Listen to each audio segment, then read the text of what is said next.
Hello dear student, मेरे प्यारे विद्यार्थियों। सीबीएसई बोर्ड में पढ़ने वाले समस्त विद्यार्थियों के लिए यह वीडियो सेशन बहुत ही इम्पोर्टेंट रहने वाला है।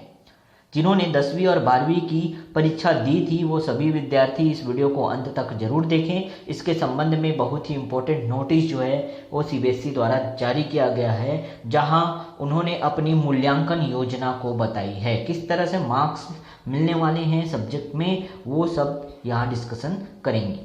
तो देखो, वन बाय वन समझते हैं।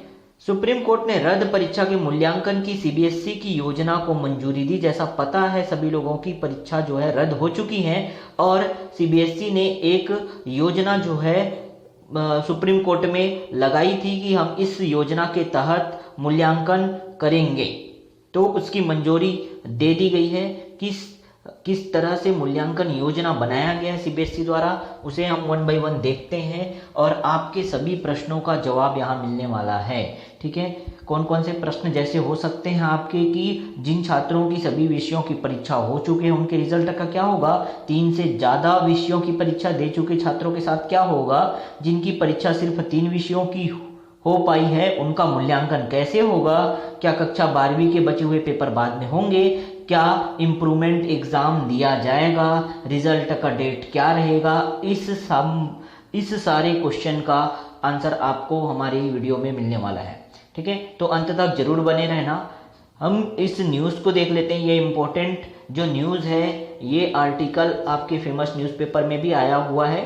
तो आपको न्यूज़पेपर अगर रीड करते हैं तो वहाँ से ये इन्फॉर्मेशन आपको मिल गई होगी। ठीक है, और नहीं मिली है तो हमारे वीडियो के माध्यम तक हम आपको पहुँचा रहे हैं।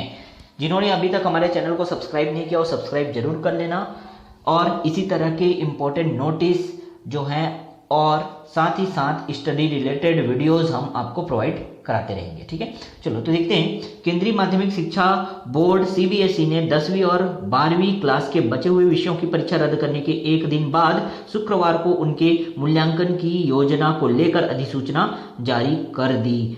नोटिफिकेशन जो है जारी कर दिया गया है कि किस तरह से मूल्यांकन होगा आपके एग्जाम का 10वीं और 12वीं के लिए। ठीक है, विद्यार्थियों को उनके सबसे अच्छे प्रदर्शन वाले विषयों में मिले अंक के आधार पर उन विषयों के नंबर दिए जाएंगे जिनकी परीक्षाएं नहीं हो पाई हैं। समझना है आपको कि जो परीक्षा आपने दे चुका है उन्हीं नंबर के आधार पर आपको बाकी के विषय जो आप लोगों ने नहीं दिया है ना, उनके नंबर के आधार पर एवरेज मार्क्स आपको प्रोवाइड करा दिए जाएंगे।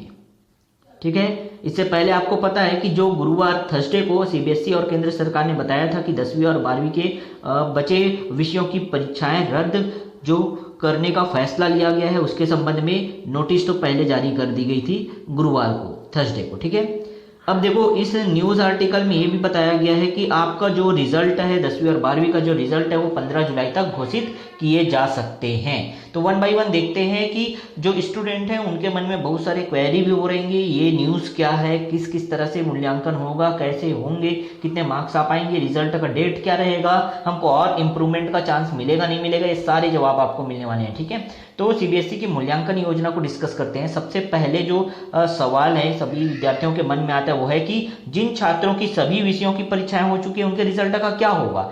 तो उनके लिए बता दूं तो जैसा नॉर्मली पेपर चेक होता है सामान्य तरीके से उसी तरह से पेपर चेक होगा और आपका जो मार्क्स है वो परफॉर्मेंस के आधार पर सामान्य तरीके से ही तय होगा। ठीक है, इंटरनल असेसमेंट या बाद में परीक्षा देने का मौका बिल्कुल नहीं मिलेगा। ऐसा नहीं है कि आप जो परीक्षा दिला चुके हैं जिनके सभी सब्जेक्ट हो चुके हैं उनको इंटरनल असेसमेंट दे दिया जाएगा, क्या ऐसा कुछ नहीं है। ठीक है, आपने उस पेपर में, उस पर्टिकुलर पेपर में कैसा परफॉर्मेंस दिया है उसी के आधार पर ही मार्क्स आपको दिए जाएंगे। क्लियर हो गया। नेक्स्ट जो क्वेश्चन है देखते हैं कि 3 से ज्यादा विषयों की परीक्षा दे चुके छात्रों के साथ क्या होगा। यदि कोई विद्यार्थी 3 से ज्यादा सब्जेक्ट का एग्जाम दे चुका है, उसके 1-2 पेपर बच गए हैं, रह गए हैं, तो क्या होगा उसके साथ। तो उसके लिए भी सीबीएसई ने अपनी योजना में बताया कि जो सबसे अच्छे नंबर वाले तीनों विषयों के औसत प्राप्तांक के आधार पर उन विषयों में अंक दिए जाएंगे जिनकी परीक्षा नहीं दे पाए हैं। समझ रहे हो, मतलब बेस्ट ऑफ 3 के आधार पर ही एवरेज अंक दिए जाएंगे। बेस्ट ऑफ 3 के आधार पर ही आपको बचे हुए पेपर के अंक प्रदान कर दिए जाएंगे, औसत अंक दिए जाएंगे। क्लियर हो गया। तो इसका आंसर समझ आया क्या, 3 से ज्यादा विषय या सब्जेक्ट के जो पेपर दे चुके हैं उन छात्रों के साथ जो है बेस्ट ऑफ 3 के आधार पर ही एवरेज मार्क्स दिए जाएंगे। क्लियर हो गया। नेक्स्ट क्वेश्चन की बात करें, जो डाउट आता है बच्चों के मन में आ सकता है, तो वो है जिनकी परीक्षा सिर्फ 3 विषयों की हो पाई है उनका मूल्यांकन कैसे होगा। अब देखो 3 से ज़्यादा हुआ था वो तो समझ आ गया, अब सिर्फ 3 पेपर हो पाया है जिनका, उनके लिए मूल्यांकन किस तरह से होगा। तो 3 विषयों में सबसे अच्छे अंक वाले 2 विषय लेंगे। 3 विषय आपने पेपर दे दिया, उसमें सबसे अच्छे अंक जिनमें बेस्ट मार्क्स आपको मिले होंगे, ज़्यादा नंबर जो मिले होंगे, उन 2 सब्जेक्ट को लिया जाएगा और उसी के आधार पर एवरेज निकाला जाएगा, औसत निकाला जाएगा, और बाकी बचे हुए विषयों के लिए आपको एवरेज मार्क्स जो हैं वो दे दिए जाएंगे। क्लियर हो गया। चलो नेक्स्ट देखते हैं। 4th जो है वो क्या है कि क्या कक्षा 12वीं के बचे हुए पेपर बाद में होंगे। मतलब ये ऐसा है कि इम्प्रूवमेंट एग्ज़ाम आप दे सकते हो क्या। अभी अगर आप अपने रिजल्ट से संतुष्ट नहीं हो तो इम्प्रूवमेंट एग्ज़ाम दे सकते हो क्या। तो देखो, जब महामारी का संकट खत्म होगा तब कक्षा 12वीं के बचे हुए पेपर होंगे, इसकी तारीख बाद में तय होगी। मतलब यदि कोई विद्यार्थी को लगता है कि हम इससे ज़्यादा मार्क्स ला सकते थे, हमारे मार्क्स जो हैं और बन सकते थे, वो इम्प्रूवमेंट एग्ज़ाम दे सकते हैं। इसका जवाब आपको आगे मिलेगा। और भी क्वेश्चन हैं इसके बेस में कि 10वीं वाले के साथ क्या होगा, 12वीं वालों को इम्प्रूवमेंट एग्ज़ाम देने मिलेगा कि नहीं, 10वीं वालों को मिलेगा कि नहीं, ये सब भी मिलेगा हमको हमारे इस क्वेश्चन आंसर सीरीज़ में है। ठीक है, तो देखो नेक्स्ट जो है, क्या सभी विद्यार्थी कक्षा 12वीं के बचे हुए पेपर दे पाएंगे। तो ध्यान रखना है, तो जिनके सभी पेपर की परीक्षा हो चुकी है उन्हें मौका नहीं मिलेगा। क्लियर हो गया। सभी विद्यार्थी कक्षा 12वीं के पेपर नहीं दे पाएंगे। जिनकी जो परीक्षा हो चुकी है उन्हें मौका नहीं मिलेगा। औसत अंक मिलने से जो छात्र खुश नहीं हैं उनके पास बाद में पेपर देने का विकल्प होगा। ठीक है, अन्य को पेपर देने की जरूरत नहीं है। इसका मतलब समझना कि भाई क्वेश्चन ये है कि सभी विद्यार्थी कक्षा 12वीं के बचे हुए पेपर देंगे क्या, जो पेपर बचा हुआ था। तो इसका सीधा सिंपल सा जवाब है कि भाई आप नहीं दे सकते। अब कौन दे सकता है, तो जिनका पूरा पेपर हो गया वो तो बिल्कुल नहीं दे सकता। जिनके पूरे पेपर हो चुके हैं, जिनके पूरे सब्जेक्ट के पेपर हो चुके हैं, उनको तो मौका दिया ही नहीं जाएगा। लेकिन जो ऐसे स्टूडेंट है जिनको एवरेज मार्क्स या औसत अंक मिलने से जो स्टूडेंट खुश नहीं हैं, उनको लगता है कि और मार्क्स हमारे आ सकते थे, तो उनको बाद में पेपर देने का विकल्प रहेगा। ये ऑप्शनल है कि आप और बाद में अपना जो है पेपर दे सकते हो, और मार्क्स आपको लगता है कि आप बहुत ज़्यादा ला सकते हो, जितना मिला उससे ज़्यादा ला सकते हो, उस मिले हुए नंबर से आप संतुष्ट नहीं हो जो इंटरनल असेसमेंट या एवरेज मार्क्स के आधार पर दिए गए हैं, तब आप क्या कर सकते हो, पेपर दे सकते हो। और बाकी जो है उनको पेपर देने की कोई ज़रूरत नहीं। क्लियर हो गया। नेक्स्ट जो क्वेश्चन है ये है क्वेश्चन नंबर 6। देखो, अभी इंटरनल असेसमेंट हुआ और बाद में किसी छात्र ने बचे हुए पेपर दिए तो उसका रिजल्ट किस आधार पर घोषित किया जाएगा। अब ऐसा भी डाउट आता है बच्चों को कि चलो भाई अभी इंटरनल असेसमेंट या एवरेज मार्क्स तो हमको मिल गया, और बाद में किसी छात्र ने फिर से डाल दिया कि मैं संतुष्ट नहीं हूं। ठीक है, अब क्या होगा, उसको तो 2-2 मार्क्स मिल गए, एक तो इंटरनल असेसमेंट के आधार पर मिला और वो जो पेपर दिलाएगा उसके आधार पर मिलेगा, है ना।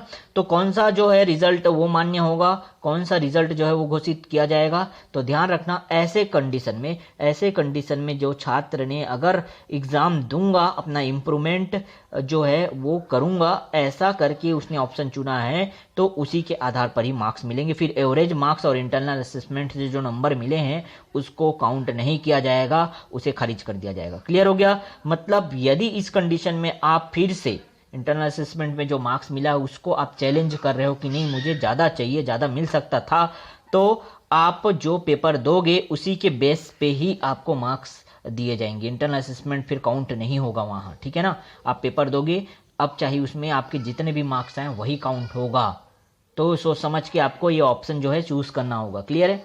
अब 10वीं के लिए देखो, एक और इम्पॉर्टेंट, अभी तक तो 12वीं की बात कर रहे थे, क्या 10वीं के छात्रों के पास इंप्रूवमेंट एग्जाम देने का ऑप्शन होगा, क्या वो अपने रिजल्ट सुधार पाएंगे। तो इसके लिए स्पष्ट सीबीएसई बोर्ड ने कर दिया है कि नहीं, बोर्ड जो रिजल्ट अभी जारी करेगा 10वीं के छात्र के लिए, जो रिजल्ट बोर्ड जारी कर देगा उसे ही फाइनल माना जाएगा। उसके पास कोई भी ऐसा इंप्रूवमेंट एग्जाम देने का ऑप्शन बिल्कुल नहीं रहेगा। क्लियर हो गया, समझ आ गया। 10वीं के छात्र जो है अपने नंबर से अगर खुश हैं तो भी, संतुष्ट हैं तो भी, और नहीं है तो भी, उनको वही मार्क्स लेने पड़ेंगे जिनके पेपर असेसमेंट या एवरेज असेसमेंट या जो है इंटरनल असेसमेंट के आधार पर दे दिए गए हैं। क्लियर हो गया।